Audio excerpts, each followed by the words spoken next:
Hi friends, today we are going to see a chapter, a vivid picture of a contemporary India. Learning to live, living to learn. The school of the country or its future in miniature. We are a nation so disappointment with itself that we have become a immunus to good news. So when it does comes, we either ignore it or clinically dismiss it with a shrunk. Census 2000 is an example. It brought the happiness. The new data literacy in India has jumped from 52 to 65 percentage during the last decade. This is a major achievement, for it means that the growth rate of the literacy doubled during the 90s from 0.7 percentage a year historically to 1.4 percentage. It is also mean that the millions of the children have been liberated from the bondage of ignorance, with the greatest gains having come from rural areas, the backyards, Hindi states, and among the girls. Having said that, it is also worth remembering that the census measures literacy on a very rudimentous sorts, and it hides more than it reveals the gigantic failures of our government. There is no easy answer to the puzzle that literacy should have gone up while the government school remained so miserably wrecked. So how did this happen? The essay in this chapter deal with the various aspects of the educations. I begin with the miracle in the Madhya Pradesh and its education guarantee scheme that became a model for many states in 90s. The second essay, entitled that If Indian Can, Why Can't We, deals with another sort of a miracle, the mushrooming of the private schools among the poor, which has been precipitated by the failures of our government school. The next deals with the Kerala and the points to the equal importance of frosting, market, as well as social investments. Finally, I try to draw a lesson for the educational policy from our cricket mania. The literacy achievements of the 90s, I am convinced, was the more of the demand than supply. Parental motivation has been rising more as a mother and a father are increasingly realizing, even in the most backward villages, that education is the passport to their child's future. On the supply side, there was a combination of the initiatives. First, the district primary educational program, that is DPEP, has made an impact. The internationally funded initiative has encouraged the practices of making teachers accountable to local communities. The concept of the para teacher, that is Shiksha Karmi, has also become popular, and we now has an astonishing numbers. Around 5 lakh para teachers who have helping come over the problems of money and the chronic teachers' absenteeism. The courage of the primary education in rural area in the Hindi heartland. Second, mushrooming the private schools of a variety, quality in the towns and the villages across India, are increasingly meeting people's aspirations. The state runs a school, especially in the Hindi belt, have grown so rotten that the people have taken matters in their hands and pulled their children out of the government school and put them into different private schools, where the teachers at least show up and some teaching does take place. Third, outstanding individual in some states are making a huge differences. Mass literacy in the Madhya Pradesh, Rajasthan and Andhra Pradesh climbed 20 percentage point in the 90s. In Madhya Pradesh, for example, literacy rose from 44 to 64 percentage in the 90s. Compare this to a 6 points again in the 60s, 11 points in the 70s, and 6 in the 80s. Female literacy in the state also climbed an impressive 22 percentage point, from a lowly 28 percentage to 50 percentage. Madhya Pradesh and Rajasthan has begun to replicate Himachal Pradesh educational miracle, which saw a huge jump in the literacy in the 80s. And soon they might stop being continental binaries, states that a word constructed from the name of Bihar, Madhya Pradesh, Rajasthan, Uttar Pradesh, and the meaningful Sikli. Chief Minister Digvijay Singh made the best move of his life the day he announced the education guarantee scheme in Madhya Pradesh, inspired by the sights gained from volunteering organization. He encouraged some Assamese officers to implement a daring program that empowered lost communities to provide a primary education. What makes the scheme different from its procedures is that it begins at the grassroots and not with the education brokery. Equally significant, it has been evolving, getting better year after. The process of setting up a school is the scheme begin with at least 22 parents signing up to demand a school. The village panchayat then comes up with a space for the classroom, and together with the parents committees identifies a local resident to the teacher. The block panchayat verifies that the demand is genuine and the teacher is qualified. The district administration then transfers to the fund to the village panchayat, provides the fees and the teaching materials, and train the teacher. This is a time-bound process and the school is up and running in 3 months. The strength of the scheme is that it is rapid, affordable, accountable, and community centered. It is recognized the urgency of a time. Children cannot be kept waiting for what it's their birthright. It is economical. It costs rupees 18,000 annually per school, plus the cost of the middays meals. Compare this to the rupees 3,000 per child per year that the government spend on the formal schools.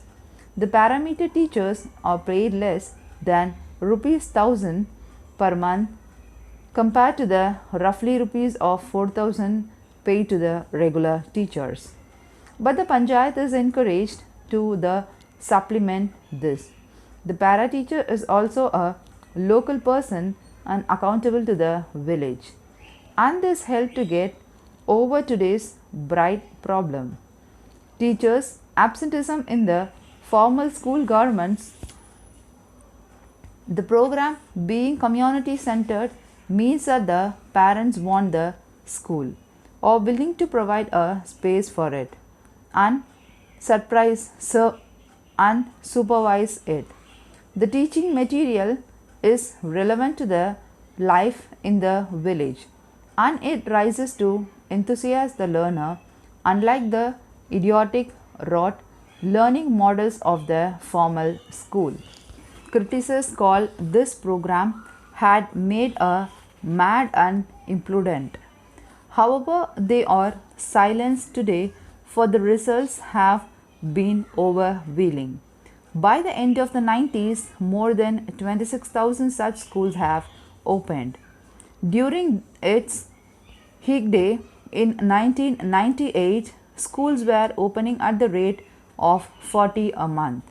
Of the students enrolled in these alternative schools, 45% were girls and 60% were tribals, and Dalits. The total cost of establishing these schools were also incredibly small, around rupees 20 crores, including the cost of midday deals. Some of the criticism is also valid.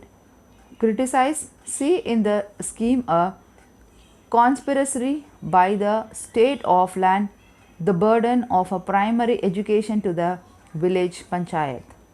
The right point out of the flaws. Too often, sponsors are tempted to appoint their daughters and nieces as a teacher.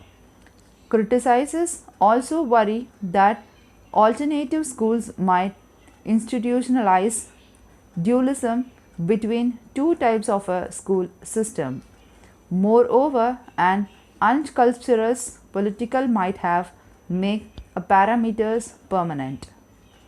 These are real concerns.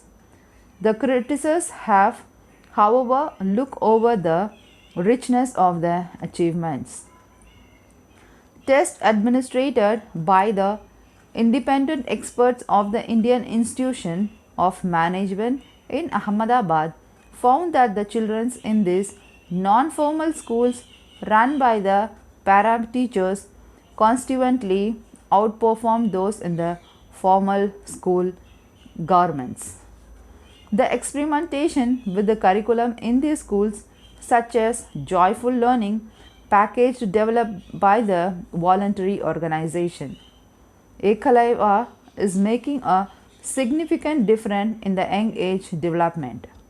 Having said that, education guarantee scheme face huge challenges, where the community structure is feudal and rotten. It works very slow. To get around the problem, the pioneer of the scheme had gradually handed over the running of these schools from the politicized panchayat to the Gram Siksha Samitis, that is, village education communities or the parent associations. Now, parents play an active role in selecting the teachers and monitoring the school. Another problem initially lay in the poor training of the teachers, but this has also been corrected, and the teachers in the schools are retrained for 15 days every year. Madhya Pradesh is clearly teaching us many lessons about the primary education. Another one is that there is clearly a huge demand for the education at the grassroots. The state education brokerages have been lying to us for decades, saying that the parents were apathetic, and this is what the reason for the high school dropout rates and the poor attendance in our school. The truth has turned out to the difference. Parents always wanted to educate their children. The children too wanted to go to school if they thought that the teachers cared. The state experience shows that the commitment and the attitude of the teacher is far more important than qualification or salary or even the school facilities. A few teachers in every society will always be committed to the excellence. But for the majority, this commitment is fostered by the accountability. In other personal formal schools, teachers get away without teaching because they know that no one is looking. They are responsible to the brokerates in the education ministry in distance the state capital, and poor villages were intimated by them. And the powerless to ensure good behaviors, the teachers' union have ensured that our centralized bureaucratical school system will not change. We can also expel this evil in the short term by hiring teachers locally and by making schools accountable to the parents. This is preciously what Madhya Pradesh has achieved. The news from the latest census is encouraging, and we have reason to feel good. What the census does not reflect is a change in the attitude to a primary education in India. Some state governments are becoming allies of non-profit organizations, and together they are mobilizing and empowering the local communities and the people. Having recognized that they cannot reform their own brocerates, chief ministers like Digvijay Singh, S.M. Krishna of Karnataka, and Chandrababu Naidu of Andhra Pradesh are working around the old apparatus to reach out the people and empowering them. When it comes to education, Digvijay Singh has bypassed his teachers' unions and education brokerates and is slowly developing the power to the village and the parents. If Indians can, why can't we? The English have been surprised by the Professor James Tolley observation that India can teach British something about the education. It is an unusual spin over the usual foreign experts who patronized offers us advice on how to improve ourselves. Indeed, when Tolley wrote about this in the Times educational supplements, his editor was so perplexed that he is inserted a photo of a cow in the front of a improvised school in Bihar with the caption, "Education in India has a lot to teach the British," implying perhaps that the good professors had lost it. The professor of the education from Newcastle has been documenting a self-help revolution in India. Towns and villages as education enterprises are opening private schools and creating opportunities for the poor to rise. Most Indians would agree that the private schools are indeed mushrooming across India, although they worry about the indifferent qualities, but it makes be one of the factors behind the doubling of the growth rate of literacy in 90s. Tolley argues that the Indian blossoming spirit have much to teach Britain poorer inner city areas. Most of us were shocked when in 1998 the government sponsored public report on basic education in India, that is PROBE, disclosed that the teaching was going on in only 53% of the government school in the village of Madhya Pradesh, Bihar, Uttar Pradesh and Rajasthan. Teachers were absent in one third. Many have brazenly closed the schools and were busy running shops. Some teachers were found drunk and few even expected pupils to bring them the liquor. A few were asleep. Others engaged the girls in domestic chores, including minding their babies. Given this, it is surprising that the parents are turning to a private school in more and more communities. Probe also confirmed that the village private schools, in a contrast, that feverish classrooms activity and more dedicated teachers. The reason it said was that the teachers were accountable to the managers, that is, who could fire them, and to the parents who could remove the children. Research shows that those private school charges modest ranges of from rupees 35 to rupees 50 per month in the village and rupees 65 to rupees 100 in the town.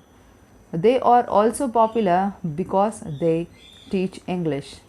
In the slum behind the chairman in the Hyderabad, a private school exists in every alley. 500 such schools belonging to the Federation of the Private Schools, and they are mainly working among the poor communities. They are run on commercial principles, charging rupees 750 per year, and they do not depend on the state subsidies or private charity. Typical parents includes rickshaw pullers and vegetables and the fruit sellers, and many schools offer free seats to roughly 20% of the poorest students. Tolley had observed this same phenomenon of the rapid growth in a private school in the poor communities of Thailand, Colombia, Tanzania, and Chile.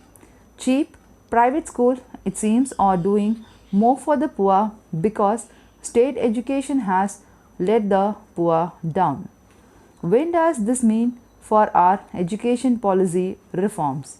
Obviously, we have to fix the shocking state of our government schools, but we must also nurture and encourage these rapidly growing private schools. Today, private schools face great hostility because we have not yet used to that idea that the education can be commercial.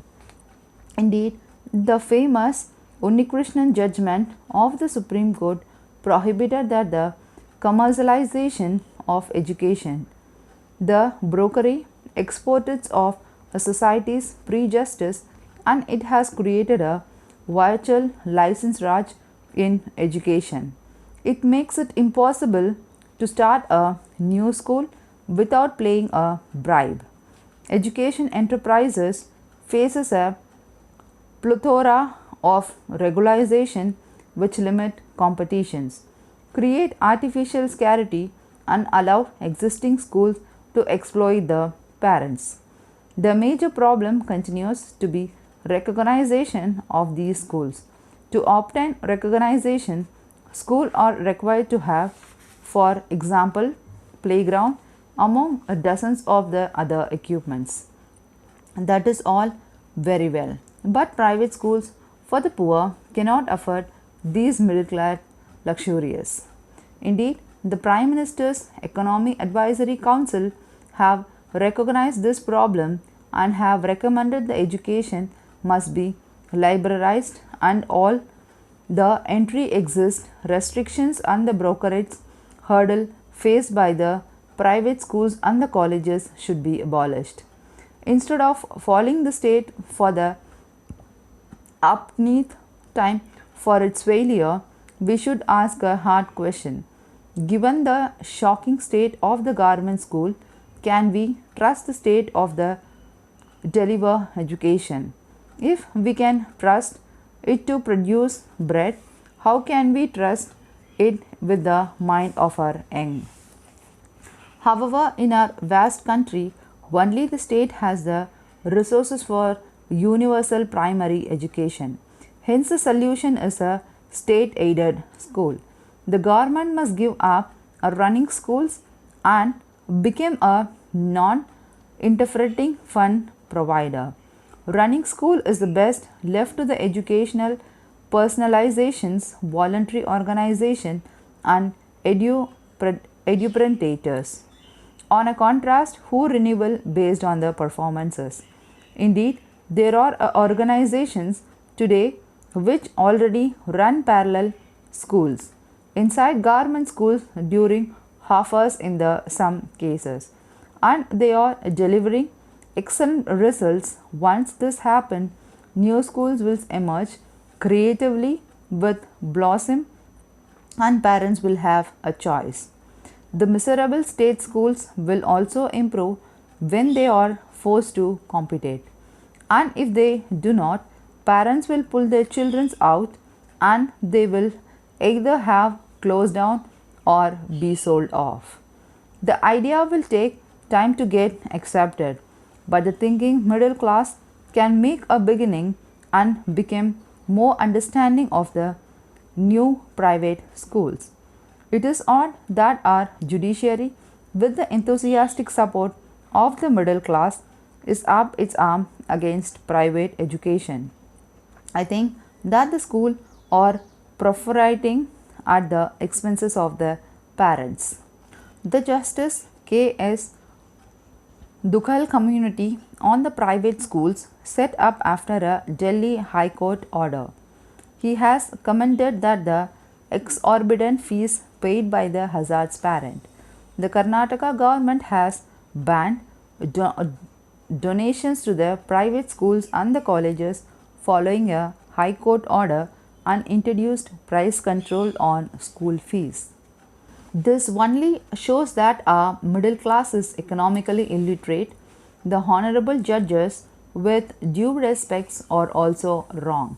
The fact is that the school run by the government are so uniformly bad that the private teachers, schools are the only resources for the middle class. However, there are not enough private schools, and the oldest law in the economics says that when we demand excess supply, prices will rise. We have in the past 50 years painfully learned that the answer to rising prices is not to control them but to increase supply. Price controls are self defeating, they destroy the quality, inhibit the growth of the supply, and only expand that the powers of the wallets of brokerages. Private education is not a public good. If you do not like a schools, you can remove your child from it. Private school operates in the market and they are subject to a competitive market force, and they also have a rise to decent profits. The real issue in the private education is not a equality but of quality. The real issues in the private educations, the parents after all chooses to pay for a private education is preference to a practical fees a state education.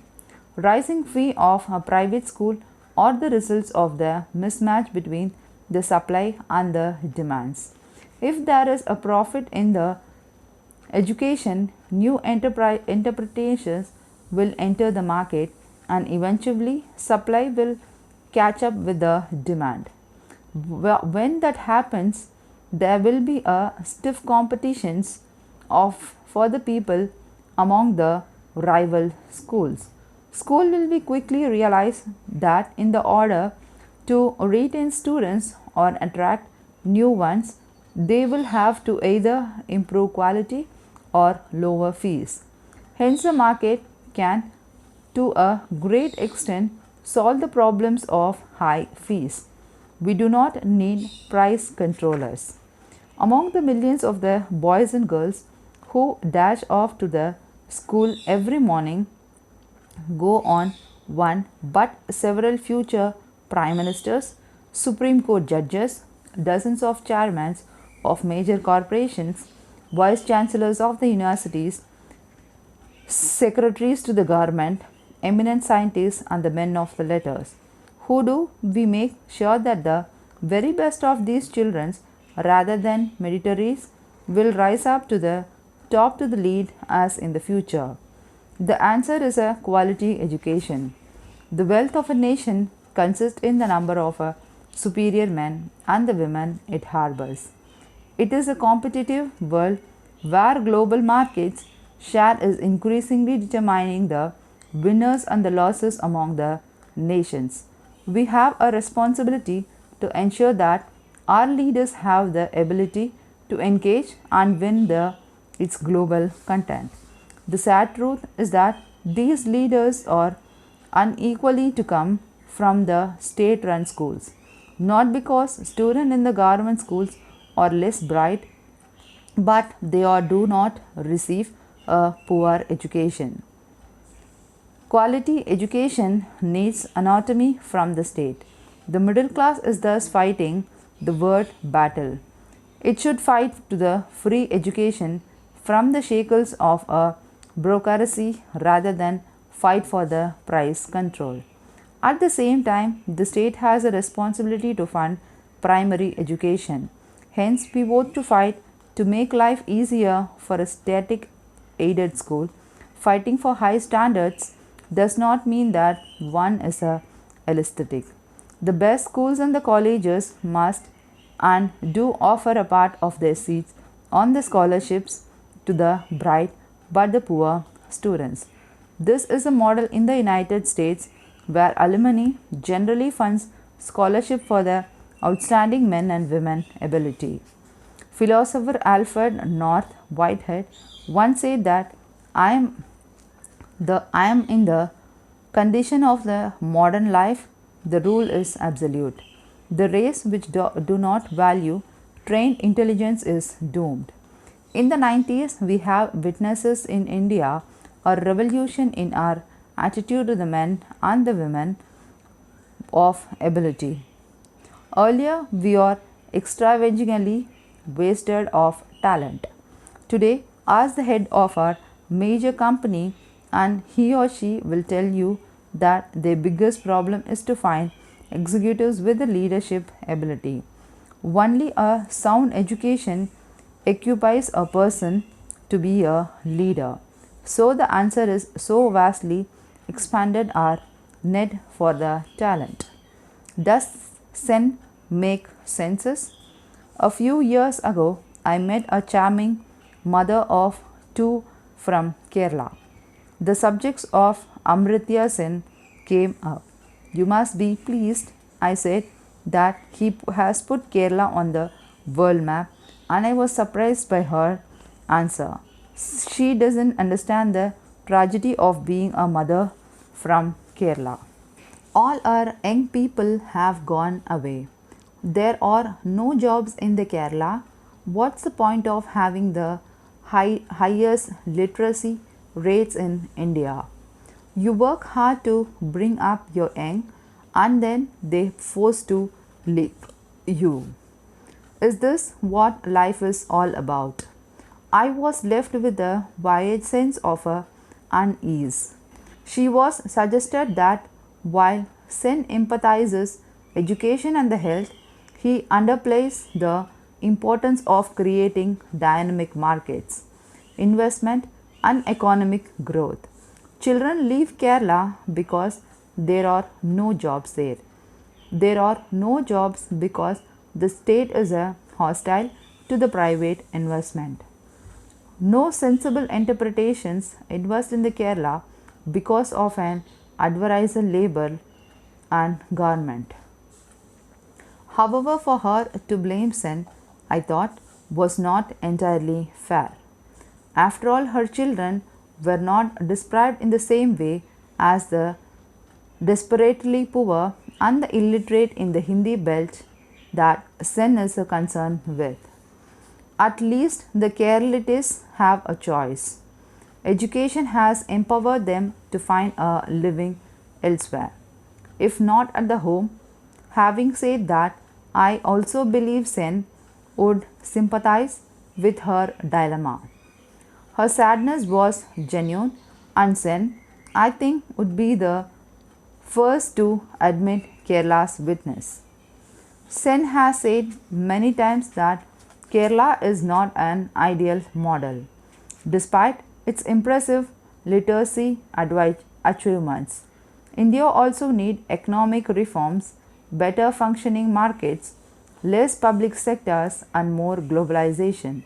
Thus, we are engaged in a bogus debate in the India between efficiency and the equity, growth and redistributions, and globalization and national sovereignty. Almost everyone in the world now agrees that a successful nation needs both dynamic markets and social investment and good governance to end poverty. It was first attracted to the Sen by the elegant way he had developed the philosophic natures of human capabilities and placed it at the center stage in policy debates.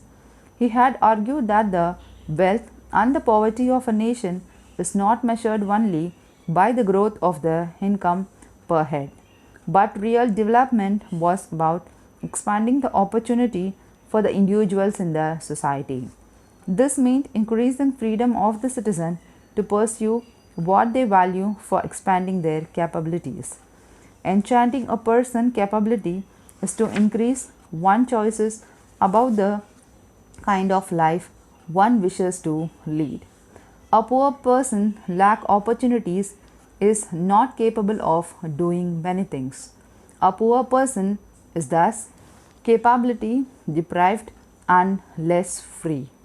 Merely going to the primary schools open one horizon and makes one employable in area.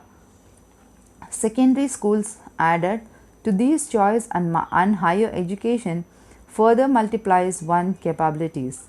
That half our population is literate means that the half of our people are still unfree more than 50 years after independence and do not have a chance of fulfilling their capabilities. Nevertheless, Sen is responsible for the hype around Kerala. Because of his advisory, we have come into the belief that the Kerala is a model of a successful government policies in education. We avidly read V.R. Ramakrishnan's essay on Kerala's achievement in Indian economic development, selected region preservatives, edited by the Jian, Dhruv and Sen. And we believe that the communists at least educate the people. We concluded that the answer was for the state to raise its spending on education and everything would look after itself. Thus, our battle cry throughout the 90s was to lift Indians' spending on education to 6% of GDP. The truth we discover is more complicated. In digging deeper, we have now found that the real reason of Kerala's success lay out in the government policies, but in community action. The initial spark for the spread of education begins more than 100 years ago with the Christian missionaries who set up the first model open to all schools in the old state of Travancore. This spurred the Nair community led by Manupatta Batmanabam to set up a vast number of a community school. The backward Muslim and the Yeshwas did not want to be left behind. They followed the example. Kerala's community initiatives also led to the state famous reading room moments, and libraries came up within the smallest villages. After independence left, parties unionized the teachers, brought the schools under state control and forced the government to pay their salaries. Even today, 65% of the Kerala's, that is 12,400 schools, are in private hands. The lesson from the Kerala is that success in the education usually comes from a private and the community efforts and not from the state. America have learned the same lesson. The best schools are in the communities where parents are involved and the parent teachers associations are strong. Even a few volunteers can make the difference whenever their American ideas of community initiatively have been tried, such as an Gram Sishkita Samit, that is village education community in Madhya Pradesh and Andhra Pradesh, or by voluntary organization in other parts of India, and it has made all the differences despite enormous opposition from the bureaucracy. We have learned from a painful experience that the state is highly inefficient in providing education. Just as it is an insufficient in the production state, watches, the power or banking services. The India states spend rupees 3,000 per child per year in a primary education, but a third of your children are illiterate. Government teachers earn rupees 5,000 to 15,000 per month, but a shocking numbers of them is not show up in the classrooms. The ones that do are unimpressed and poor rote learning into students. The reform of the Indian education has to begin with the convictions that schools have to become accountable to the parents and neighborhoods instead to the bureaucrats. We have to fight for the autonomy of a school and make teacher responsible to the parents. Since the state has failed as a product of education, its role should change to a one or enable. Liberalization Patsa in his agenda for changes suggested that the state should completely get to the classroom teachings, and NGOs or the panchayats or the private sectors should run and charge fees. The state should give a parent's coupon worth rupees 3000 per child a year, which what is spent in the education age children's. The central idea is the competition among schools and choices for the parents. If the neighborhood school is bad, parents should be able to move the child to competing school. Some school with the charge the basic price of rupees 3000 a year, otherwise will change more and offer higher quality education. And some parents will be willing to supplement coupons with their own funds. Thus, the school will compete with the students and become initiative in providing better education. Parents will be empowered, teachers will be forced to become a customer friendly, and Indian education will come into its own. This may sound radical, but the idea of putting parents in the charge of rupees 3000 per children per year that the government spends on the education today is sensible. The key is that one does not need to increase spending to dramatically improve the quality of the education. But will our parents retain the compliment and get involved in the Para Teachers Association? I think they will, because all the parents want the children to get ahead. There is a concept in yoga called one pointedness. Successfully government like successful companies have an uncanny ability to be one pointed while seeing to do the hundreds of the things in the routine of the day. There is a vast unfinished agenda to reform. But if I were to select only one item, I make it the one point purpose of our government. I would unhesitatingly choose education reform. Eliminating the illiteracy will do more for the average Indian than almost among anything else. An educated workforce will give our Indian companies competitive advantages in today's workplace, which demands a knowledge worker. It will raise the backward cases for more than reservations by making them employable. It will lead to the better governance as the voter becomes more responsible. It will liberate Indians, for an epithet says that only the educations are free. Cementing Kerala with Haryana. Indians, they say, do not win cricket World Cups because we don't have a winning spirit. Other thinks that we lack a killer instinct. Forgot this tadle. I say, a competitive culture is inbuilt in children's. They worship sporting heroes and love victory. Give them a ball, a bat, and a space, and they will mark out a pitch with their shoes and they will play to win. Give them the less homework and banish them for coaching classes. It is about a simple change to have a go.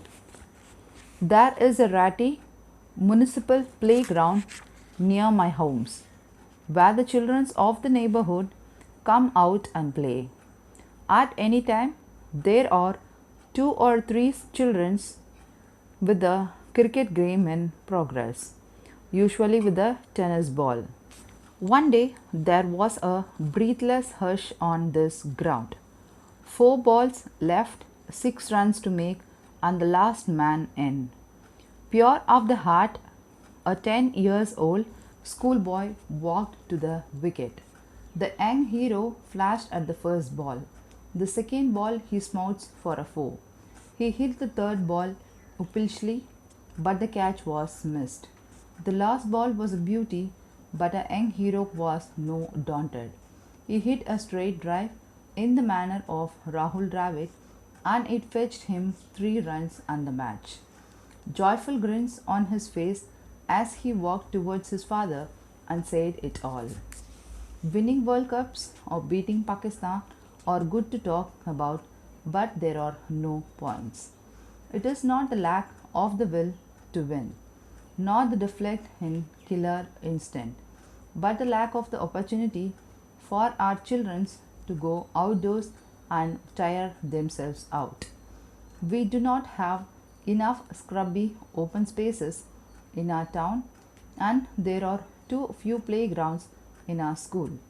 We need teachers who show up and slack in the school days, which motivates school teachers to organize a game for after hours.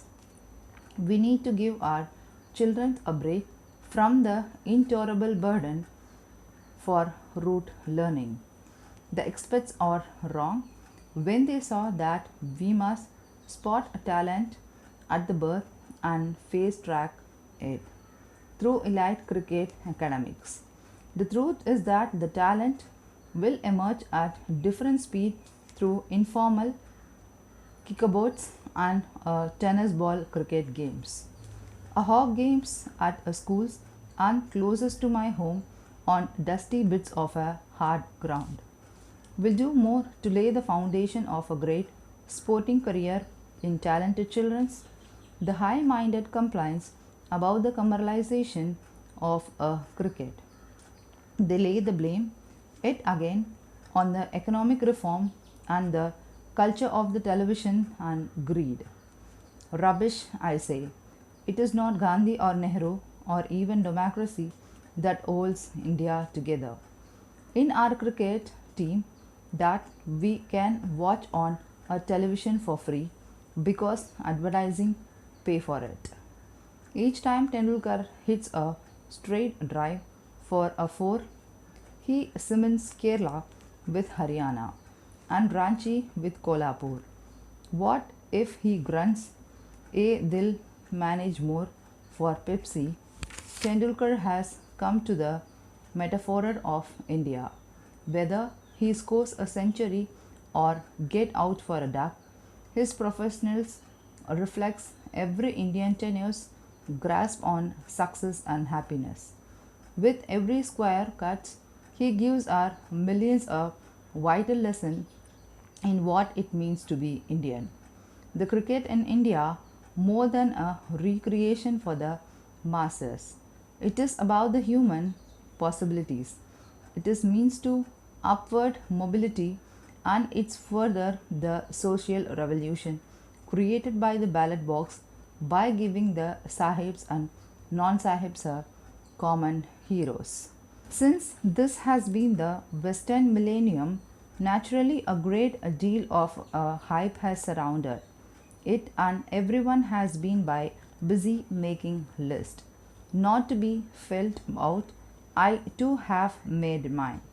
My top team for the millennium, not surprisingly, is heavenly filled with Westerners and consists of 15 who have most influenced on a way of the looking at the world. My team begin with 3 German Jews, Einstein, Marx and the Freud. Einstein's changed the way we look about the space, time and the universe. Our view of society and the relations between the human will be never the same after Marx. No longer do we think of a man as a rational animal since Freud's discovery of the unconsciousnesses. Similarly, Darwin, the English naturalist, looked humans off their pedestal with his theory of evolution, which proved that we are not unique but are descended from the apes. What Einstein did for us, Newton and Galileo did for the pre-modern man. They declamated the dogmatic Christian view. Martin Luther saved the Christianity by founding Protestantism.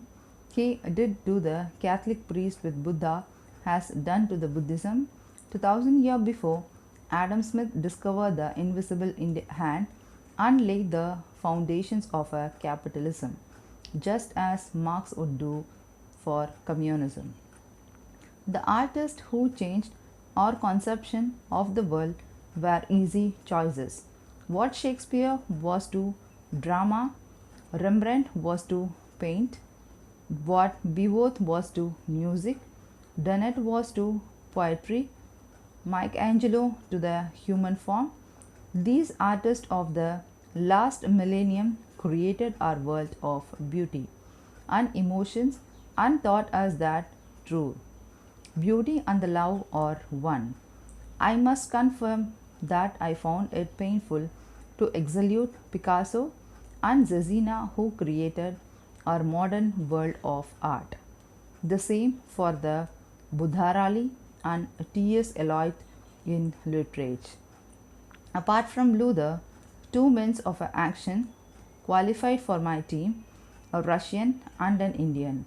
Lenin made the Bolshevik Revolution and created the political history of the 12th century.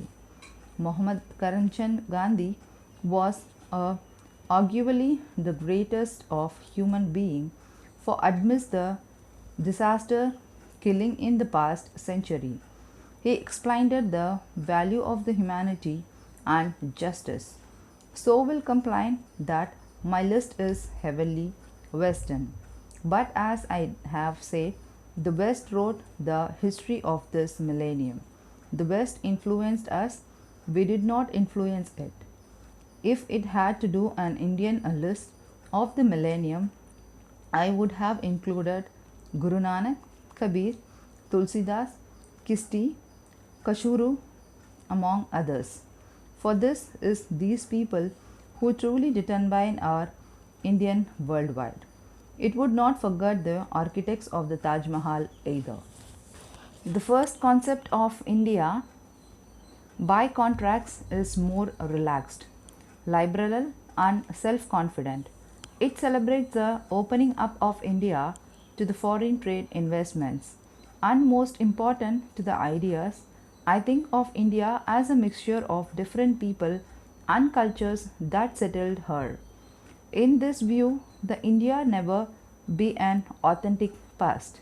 It is always a movable feast, and the moment of a mixture were in fact the most creative. Historic migration and the wandering of many people and the tribes over thousands of years created this India. The subcontinental in this view is a deep need into which various races and the people of Asia drifted over time and were caught. Hence, diversity in India is a most vital metaphor. It is a multinational nation. It is what a plural Europe would like to be. A united economic and the political amenity in which the different nationalities and minorities continue to flourish. In the recent year, a generation of new of the historians has enriched this plural conceptions of India. Their innovative studies have illuminated our regional identities, showing how our national identity is superimposed from the above and created usually by the grab for power, with little to do with how ordinary people see themselves. However, our recent politics is further reinforcing our regional identities. This liberal view, however, does not deny a shared sense of India. It merely wants us to be careful in the posting of uniforming concepts of India based on a nationalism that our mind have finally got acknowledged gives the tribal view of India is a quite reassurance and self-confidence. Sam Hamilton proposed the thesis in his Clash of Civilization that at indisputable fault lines exist along a Islamic border and clashes with the neighbor are inevitable. Hence the professor wrote, there will be a trouble with the Serbs in Bosnia and the Jews in Israel, Hindus in India, Buddhists in Myanmar, Chinese in Malaysia, and Catholics in the Philippines. Those who hold the second singular concept of India fully accept Hunstang premises. They believe that the permanent peace between India and Pakistan is impossible. Vajpayee is obviously not one of them. Otherwise, he would not have invited General Mustaf to India and taken a number of initiatives to improve relations between the two neighbors. Vajpayee understands better than his colleagues in the Shah Parivar than India. And Pakistan further will be determined far more by the relentless push of the global economy and communication, supported avidly by our rapidly growing middle classes. The future preoccupation of both people will be rising living standard, social mobility, and the peaceful persist of a consumer's good. As a result, observations with the religious identity and the fundamental attitude will slowly fades.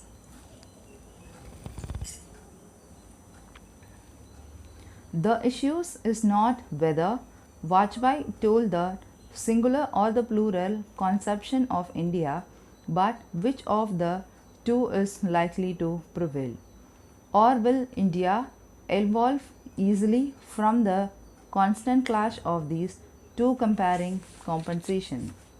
Having put a nationalist government in a power, it is important to remind ourselves the nationalism is generally not a pleasant virtue, and the world has grown rightly suspicious of it.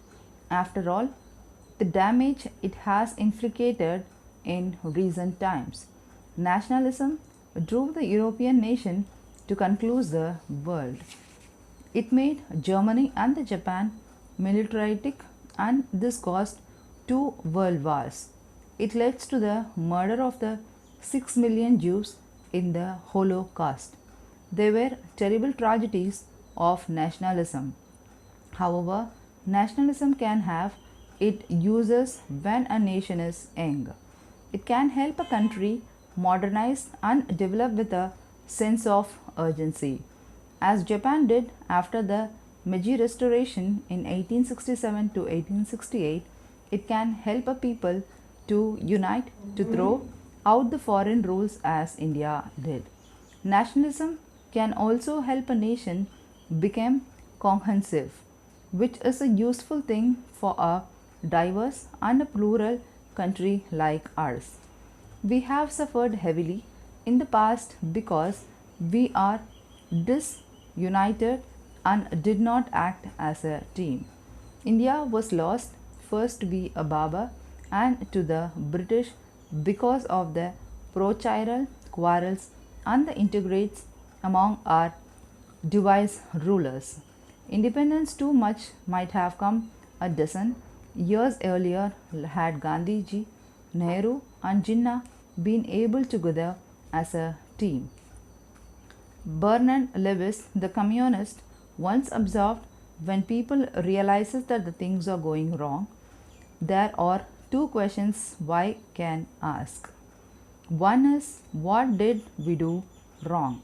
And other is, who did this to us? The latter leads to the contemporary theory of paranoia. The first questions lead to the another line of thinking. How do we put it right? In the second half of the 19th century, Japan asked itself, how do we put it right? Contrary to what many believe, that Japan was not always unfilled, before the Meiji Resolution, the feudal chantage was devised. There was a decision and a distant over violation.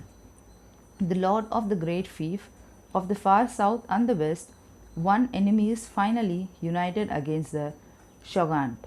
After the emperor replaced the shoguns, the Japan decided to become one under the slogan, honor the emperor. The second thing they decided to have to catch up with the West, so they hired technicians from the and sent Japan against abroad to learn the Western technology. They did not comply.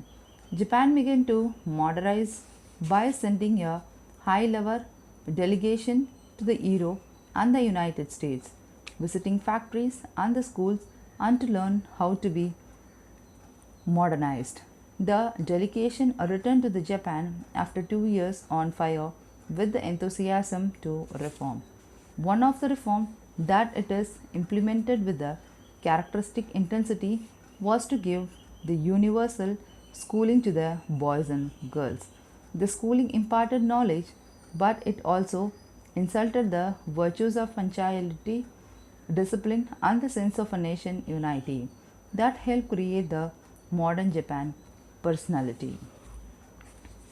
50 years after Britain left our shores, this game of English village green has found new energy in the hot and the dusty plains of the South Asia. Lord May will still be the mecca of the cricket, but the future history of the games will be written in a huge stadium of a subcontinent. Without question, the genuine enthusiasm of a crowds provide the real fun of the international competitions.